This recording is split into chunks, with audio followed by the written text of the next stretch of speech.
All இன்றைக்கி நம்ம வீடியோவில் மோட்டார் ரீலேர்னிங் ப்ரோக்ராம் இந்த கான்செப்ட் பற்றி ரொம்பவே டீட்டெயிலாக பேச போகிறோம். ஸோ இதில் நம்ம என்னென்ன பேச போகிறோம் அப்படின்னா, மோட்டார் ரீலேர்னிங் ப்ரோக்ராம்னா என்ன, அடுத்ததான் ஃபேக்டர்ஸ், மோட்டார் ரீலேர்னிங் ப்ரோக்ராமில் என்னென்ன ஃபேக்டர்ஸ் இருக்குது, இதோட எஃபெக்டிவ்னஸை எப்படி நம்ம இன்க்ரீஸ் பண்ணலாம், அடுத்ததாக இதில் என்னென்ன ஸ்டெப்ஸ் இருக்குது, இதில் என்னென்ன எக்யூப்மெண்ட் யூஸ் பண்ணுவோம், இதெல்லாம் பற்றி தான் இன்றைக்கி நம்ம வீடியோவில் ரொம்பவே டீட்டெயிலாக பேச போகிறோம். ஓகே, இதில் ஃபஸ்ட்டு மோட்டார் ரீலேர்னிங் ப்ரோக்ராம்னா என்ன? ஓகே, இதிலே பாருங்கள் மோட்டார் ரீலேர்னிங் அப்படின்ட்டுருக்கு. ஓகேவா? ஸோ நம்ம ரீட்ரெயின் பண்ண போகிறோம் பேஷண்ட்டுக்கு. இப்போ ஸ்ட்ரோக் பேஷண்ட் இருக்காங்க அப்படின்னா அவங்களுக்கு மூமெண்ட்ஸ் எல்லாமே பார்த்திங்கன்னா லாஸ் ஆகிரும். அவங்களுக்கு மறுபடியும் மோட்டார் கண்ட்ரோல் கொண்டு வரணும் அப்படின்னா அவங்களுக்கு ரீட்ரெயின் பண்ணணும். ஸோ இதுக்காக நம்ம என்ன பண்ணோம் அப்படின்னா, நார்மல் மூமெண்ட் எப்படி நடக்குது, நார்மலாக மூமெண்ட் எப்படி நடக்குது, அதே போல் மோட்டார் டிஸ்ஃபங்க்ஷன் எதனால் நடந்திருக்கு, இது ரெண்டையும் நம்ம தெரிஞ்சுக்கணும். ஓகேவா? ஸோ இது ரெண்டையும் நம்ம அண்டர்ஸ்டாண்ட் பண்ணிக்கிறது மூலமாக நம்ம மோட்டார் கண்ட்ரோலை அந்த பேஷண்ட்டுக்கு ரீட்ரெயின் பண்ண முடியும். அதே போல் நம்ம பிரெயின் தானே நம்மளுடைய மசில்ஸ் எல்லாம் கண்ட்ரோல் பண்ணிகிட்ருக்காங்க. So cognitive control over muscle, இதுக்கும் நம்ம ட்ரைனிங் கொடுக்கலாம். ஓகேவா? ஸோ நம்ம மசிலுடைய மூமெண்ட்ஸு அதே போல் மசிலை கண்ட்ரோல் பண்ணுறதுக்கு ட்ரைனிங் கொடுத்தோம் அப்படின்னா அவங்களால ஆட்டோமேட்டிக்காக ஸ்பெசிஃபிக் ஆக்டிவிட்டி அவங்களால பண்ண முடியும். ஸ்பெசிஃபிக் ஆக்டிவிட்டி அவங்களால பண்ண முடியும். ஸோ அப்படி இல்லை அப்படின்னா அந்த ஆக்டிவிட்டியில் இருக்கக்கூடிய காம்போனன்ட்ஸ் அதை அவங்களால பண்ண முடியும். ஸோ இதில் மோட்டார் ரீலேர்னிங் ப்ரோக்ராமில் அன்னெசரியாக ஏதாவது மசில் ஆக்டிவிட்டி இருக்குது அப்படின்னா அதை கான்சியஸாக எலிமினேட் பண்ண வைக்கணும். ஓகேவா? தேவையில்லாத மசில் ஆக்டிவிட்டியை எலிமினேட் பண்ண வைக்கணும். அவங்களுக்கு நம்ம ஸ்பெசிஃபிக் ஆக்டிவிட்டி கொடுக்குறது மட்டும் வேலை இல்லை, அவங்களுக்கு தேவையில்லாத மூமெண்ட்ஸ் எதாவது இருக்குது அப்படின்னா அதை எலிமினேட் பண்ணுறதும் மோட்டார் ரீலேர்னிங் ப்ரோக்ராமில் வந்துடும். ஓகே, இதுவும் பார்த்தோம் அப்படின்னா ஒரு ரீஹாபிலிட்டேஷன் ப்ராசஸ் மாதிரி தான். அவங்களுக்கு பார்த்திங்கன்னா ஸ்ட்ரோக் வந்து போனதுக்கு அப்புறம் நம்ம இந்த மாதிரி அதெல்லாம் பண்ணுவோம். ஓகே, அடுத்ததாக ஃபேக்டர்ஸ்குள்ளே வரலாம். ஓகே, இந்த ஃபேக்டர்ஸ் பார்த்தோம், இந்த எம்ஆர்பி ப்ரோக்ராமுக்கு பார்த்தோம்னா 3 ஃபேக்டர்ஸ் இருக்காங்க. ஃபஸ்ட் ஒன் நம்ம இப்போ சொன்னோம் இல்லையா, elimination of the unnecessary muscle activity. So தேவையில்லாத மசில் ஆக்டிவிட்டி ஏதாவது இருக்குது அப்படின்னா அதை ஃபஸ்ட்டு எலிமினேட் பண்ணணும். Eliminate the unnecessary muscle activity.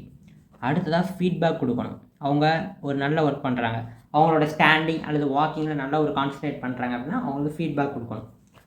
அடுத்ததாக அவங்கள ப்ராக்டிஸ் பண்ண வைக்கணும். ஒரு தடவை நல்லா பண்ணுறாங்க அப்படின்றதுக்காக விட்டுறக்கூடாது, ஹவ் டு ப்ராக்டிஸ். இது 3 சேர்ந்து தான் எம்ஆர்பியை என்ஹான்ஸ் பண்ணுவாங்க. ஸோ எம்ஆர்பினா ரேட் இல்லைங்க, மோட்டார் ரீலேர்னிங் ப்ரோக்ராம். ஓகேப்பா, இப்போது ஒரு பேஷண்ட்டுக்கு நம்ம எம்ஆர்பி கொடுக்கணும் அப்படின்னா தெரப்பிஸ்ட்டுக்கு என்னென்ன மாதிரியான திறமைகள் இருக்கணும் அப்படின்னா, ப்ராப்ளம் சால்விங் ஸ்கில்ஸ் எல்லாம் இருக்கணும். அதாவது ரெகனைசேஷன் அப்படின்னு சொல்லலாம். ஓகேவா? அவங்க ஆக்டிவிட்டி பண்ணும்போது அந்த ஆக்டிவிட்டி அனலைஸ் பண்ண தெரியணும். ஓகேவா? அதே போல் எந்த மாதிரி ஆக்டிவிட்டி கொடுக்கலான்ற டெசிஷன் மேக் பண்ண தெரியணும். அவங்க ஆக்டிவிட்டி பண்ணிகிட்டு இருக்கும்போது எதாவது மிஸ்டேக் பண்ணுறாங்கன்னா அது சடனாக ஆக்ஷன் எடுக்கணும் அந்த இடத்துல.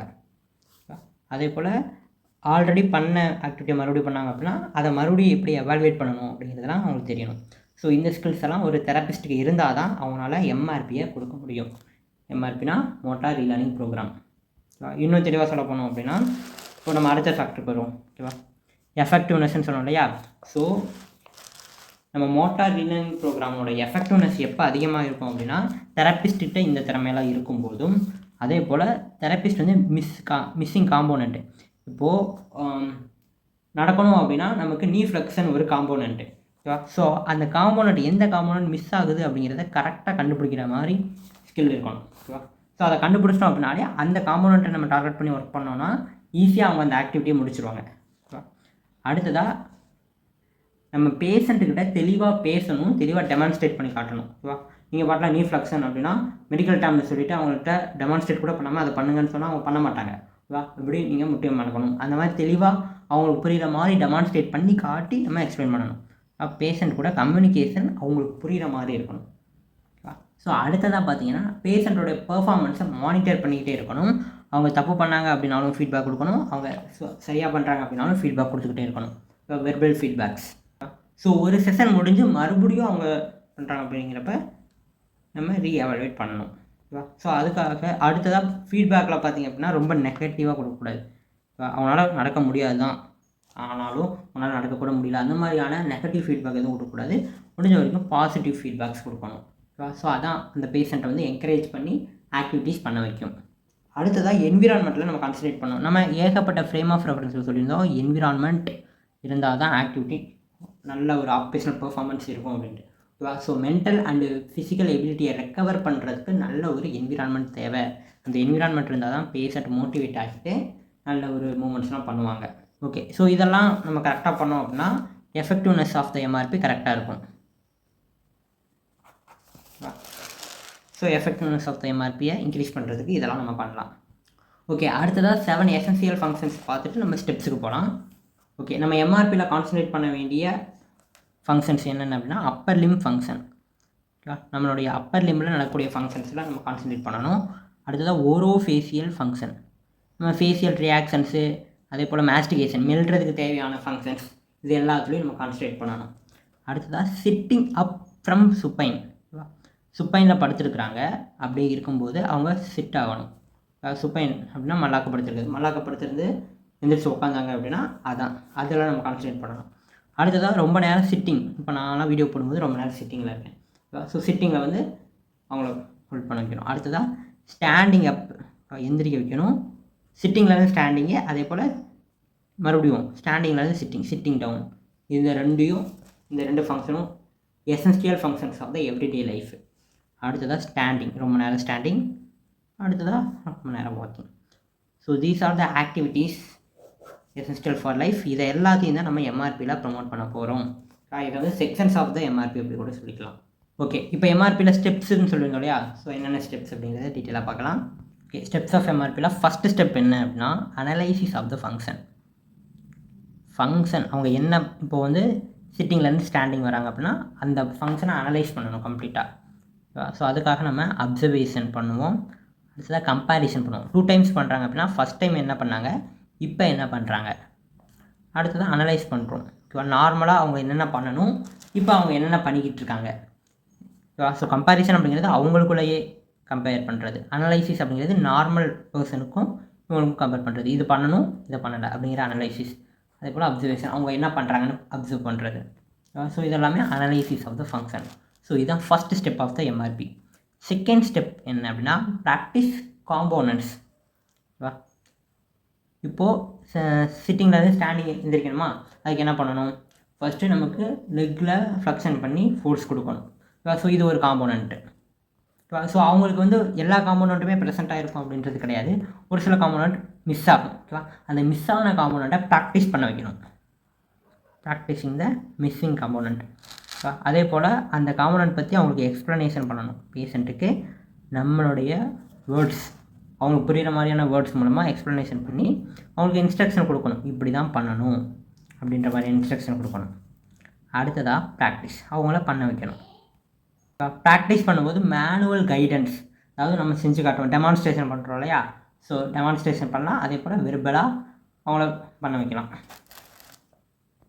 அடுத்ததாக ப்ராக்ரஷன் அப்படின்னா ப்ராக்டிஸ் அப்படியே ரொம்ப நாள் கொண்டு போனோம் அப்படின்னா அது ப்ராக்ரஸ் ஆக ஆரம்பிக்கும். ஓகேவா? இப்போது ஃபஸ்ட்டு பாருங்கள், இதில் சிம்பிளாக சொன்னோம்னா அவங்களுக்கு காம்ப்ளெக்ஸ் அதிகப்படுத்திகிட்டே வரணும். ஃபஸ்ட்டு நாள் என்னைய ஏ எழுத சொல்கிறீங்க. ஓகே, அப்படி கூட வேண்டாம். ஃபஸ்ட் நாள் இப்படி கோடு போட சொல்கிறீங்க, அடுத்த நாள் இப்படி கோடு போட சொல்கிறீங்க. ஓகேவா? இது எனக்கு காம்ப்ளெக்சிட்டி இருக்காது, ப்ராக்ரஸ் ஆகலை. ஃபஸ்ட் நாள் இப்படி கோடு போட சொல்லிட்டு அடுத்த நாள் இப்படி கோடு போட சொல்கிறீங்க அப்படின்னா ஸோ ஒரு கோடு ப்ராக்ரஸ் ஆகிருக்கு. அடுத்த நாள் 3 கோடு, அடுத்த நாள் 4 கோடு, அதுக்கு அடுத்த நாள் 5 கோடு. ஸோ இதுதான் ப்ராக்ரஷன். ப்ராக்டிஸ்லேயே அவங்களுக்கு ப்ராக்ரஸ் கொண்டு வரணும். ஓகேவா? அவங்களுடைய காம்ப்ளெக்ஸை அதிகப்படுத்தி அவங்களுக்கு இன்னும் அதிகப்படியான ஸ்கில்ஸை டெவலப் பண்ண வைக்கணும். அப்படி இல்லையா, இங்கே நீங்கள் இன்ஸ்ட்ரக்ஷன் கொடுத்தீங்களா, ஸோ இதில் இன்ஸ்ட்ரக்ஷன் கொடுக்காதீங்க, அவங்களா பண்ண வைக்கணும். ஸோ இதுவும் ஒரு காம்ப்ளெக்சிட்டி தான். இங்கே நம்ம கைட் பண்ணுறோமா, இங்கே கைட் பண்ணாதீங்க, அதுவும் ஒரு காம்ப்ளெக்சிட்டி தான். ஸோ அதுவும் அவங்களுக்கு ப்ராக்ரஸ் ஆகிட்டு அவங்க முன்னாடி இன்ஸ்ட்ரக்ஷனோடு பண்ணாங்க, இப்போ இன்ஸ்ட்ரக்ஷன் இல்லாமல் பண்ணுறாங்க. இதுவும் ஒரு டெவலப்மெண்ட் தான், ப்ராக்ரஷன் தான். ஓகே, அடுத்ததாக பார்த்தோன்னா okay transference of learning, third step இந்த மோட்டார் ரீலேர்னிங் ப்ரோக்ராம். ஸோ இவ்வளோ நேரம் நம்ம என்ன பண்ணிகிட்டு இருந்தோம், அவங்கள லேர்ன் பண்ண வைக்கல, அவங்களுக்கு சும்மா சொல்லிக்கிட்டு இருந்தோம் இது பண்ணணும் அப்படின்ட்டு. ஸோ இங்கே தான் நம்ம லேர்னிங்கை பண்ண வைக்க போகிறோம். ஓகேவா?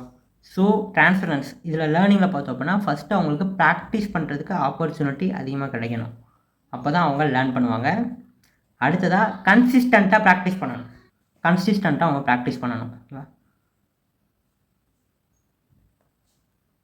ஓகேவா? ஓகே, அடுத்ததாக பாசிட்டிவ் ரீஎன்ஃபோர்ஸ்மெண்ட்னா என்ன? ஸ்ட்ரென்தனிங் பண்ணுறது, அவங்க ஆக்டிவிட்டியை ஸ்ட்ரென்தனிங் பண்ணணும். ஓகேவா? அதே போல் ரிலேட்டிவ்ஸு, ஸ்டாஃப்ஸு இவங்கெல்லாம் சேர்ந்து அவங்களுக்கு ஆக்டிவிட்டி சொல்லி தரணும். ஓகேவா? அடுத்ததாக என்விரான்மெண்ட்டை ஸ்டிமுலேட் பண்ணணும். ஸோ இதெல்லாம் பண்ணும்போது அவங்க வந்து அந்த ஆக்டிவிட்டியாக லேர்ன் பண்ணிக்குவாங்க.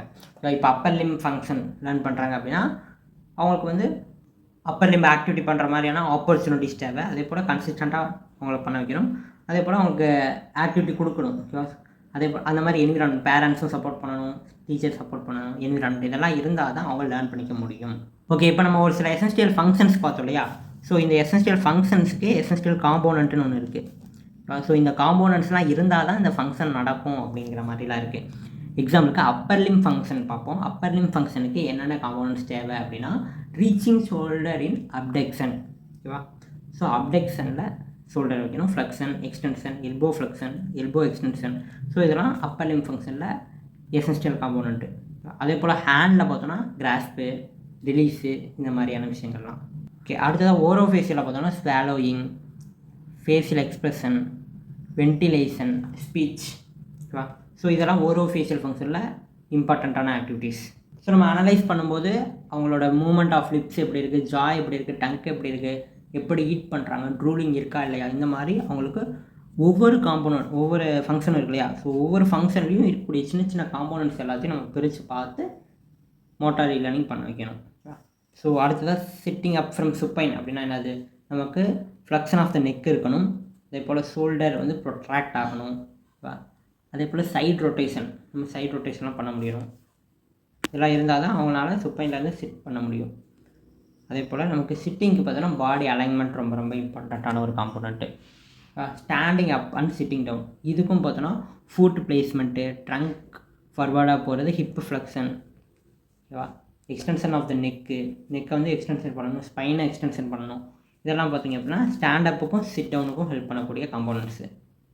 ஓகே, அடுத்ததாக ஸ்டாண்டிங்கு பார்த்தோம் அப்படின்னா நமக்கு போஸ்டர், நம்மளுடைய போஸ்டர், இப்போ ஹிப்பு. ஓகேவா? ஹிப்பு வந்து எப்படி எரெக்ட் ஆகுது, ட்ரங்க் எப்படி எரெக்ட் ஆகுது, அதெல்லாம் தேவை. ஸோ வாக்கிங் பார்த்தோம் அப்படின்னா நமக்கு கெயிட் சைக்கிளில் படிச்சிருப்போம் இல்லையா? ஸோ என்னென்ன காம்போனன்ட்ஸ், என்னென்ன ஃப்ளெக்ஸ் ஆகணும், நமக்கு ஹிப்பு, நீ, ஆங்கிள், இங்கெல்லாம் பார்த்திங்கன்னா எக்ஸ்டென்ஷன், ஃப்ளெக்ஷன், அப்டக்ஷன், அடக்ஷன் இதெல்லாம் நடக்கணும். ஓகேவா? ஸோ இதெல்லாம் பார்த்திங்கன்னா நமக்கு வாக்கிங் ஹெல்ப் பண்ணும். ஸோ இந்த மாதிரி காம்போனன்ட்ஸ் தனியாக பார்க்கணும், ஃபங்க்ஷன்ஸ் தனியாக பார்க்கணும். ஓகேப்பா, இப்போ நம்ம ஸ்டெப்ஸ் வரைக்கும் பார்த்துட்டோம். அடுத்ததாக எக்யூப்மெண்ட்ஸ், மோட்டார் ரீலேர்னிங் ப்ரோக்ராமில் யூஸ் பண்ணக்கூடிய எக்யூப்மெண்ட்ஸ் என்னென்ன அப்படின்னு சிம்பிளாக பார்க்கலாம். ஓகே, என்னென்ன எக்யூப்மெண்ட்ஸ் அப்படின்னு பார்த்தீங்கன்னா லோ பெட். ஓகேவா? ஸோ பெட்டோடைய ஹைட்டு கம்மியாக இருக்கணும். ஓகேவா? ஸோ அது வந்து ப்ராக்டிஸ்க்கும் ஸ்டாண்டப்பு, சிட் டவுன் இதுக்கெல்லாம் யூஸ் ஆகும். ஓகே, அடுத்ததாக ஹேண்ட் ஃபங்க்ஷன் ரிட்ரைன் பண்ணுறோம் அப்படிங்கிறப்ப காமனான ஆப்ஜெக்ட்ஸ் எல்லாம் தேவைப்படும் ஹேண்ட் ஃபங்க்ஷன் ரீட்ரைனிங்க்கு. ஓகேவா? ஸோ அதே போல் வாக்கிங்லாம் ட்ரைனிங் பண்ணுறோம் அப்படின்னா வாக்கிங் ஸ்டிக்ஸ் தேவைப்படும். ஸோ இதை நீங்கள் சிம்பிளாக எப்படின்னா பேஸ்டு ஆன் த எந்த ஃபங்க்ஷனை நம்ம இம்ப்ரூவ் பண்ண போகிறோமோ அந்த ஃபங்க்ஷனுக்கு தகுந்த மாதிரியான எக்யூப்மெண்ட்ஸ்லாம் தேவைப்படும். ஓகே, இது வந்து ஒரு ரீஹாபிலிட்டேஷன் அப்படின்னு சொல்லிட்டோமா? ஸோ ரீஹாபிலிட்டேஷன் குவாலிட்டி எப்போ இன்க்ரீஸ் ஆகும் அப்படின்னா நம்ம எவ்வளோ சீக்கிரமாக ஸ்டார்ட் பண்ணுறோமோ அவ்வளோ சீக்கிரமாக. ஓகேவா? அதே போல் நம்ம எப்படி பிளான் பண்ணுறோம், அந்த கோலை அச்சீவ் பண்ணுறதுக்காக நம்ம எவ்வளோ கன்சிஸ்டண்ட்டாக ஒர்க் பண்ணுறோம், அந்த பேஷண்ட்டுக்கு எவ்வளோ மோட்டிவேஷன் இருக்குது, மென்டல் ஸ்டிமுலேஷன், அவங்களுக்கு வந்து ஃபிசிக்கல் ஸ்டிமுலேஷன் இருக்கிறதோட மென்டல் ஸ்டிமுலேஷன் எவ்வளோ அதிகமாக இருக்குது, அதே போல் நம்ம எப்போ டிஸ்சார்ஜ் பண்ணுறோம், இதெல்லாம் சேர்ந்து தான் ஒரு ரீஹாபிலிட்டேஷனுடைய குவாலிட்டி இம்ப்ரூவ் பண்ணுறாங்க. இது இல்லாமல் நம்ம எப்படி எஜுகேட் பண்ணுறது தான் மோட்டார் ரீலேர்னிங் ப்ரோக்ராம். ஓகேவா? ஸோ இது எல்லாமே சேர்ந்தால் தான் நமக்கு ரீஹாபிலிட்டேஷன் குவாலிட்டியாக இருக்கும். ஓகே, இன்றைக்கி நம்ம வீடியோவில் ரீஹாபிலிட்டேஷனில் ஒன்று பார்ட்டாக இருக்கக்கூடிய மோட்டார் ரீலேர்னிங் ப்ரோக்ராம் பற்றி ரொம்பவே டீட்டெயிலாக பேசியிருக்கோம். ஓகே, தேங்க்ஸ் ஃபார் வாட்சிங். டாடா.